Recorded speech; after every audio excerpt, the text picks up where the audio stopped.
দেখো বন্ধুরা, এখন বাজে 10টা। তো আমি এসেছি পাখির ঘরে।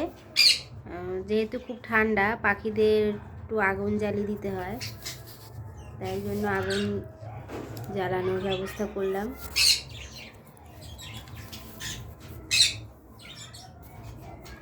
দেখো আগুন জ্বালিয়েছি। আর এই হচ্ছে পাখিদের খাঁচা।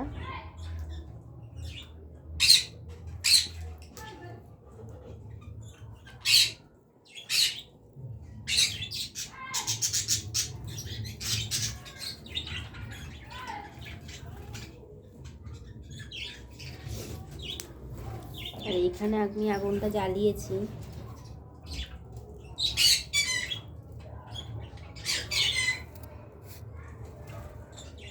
Good night,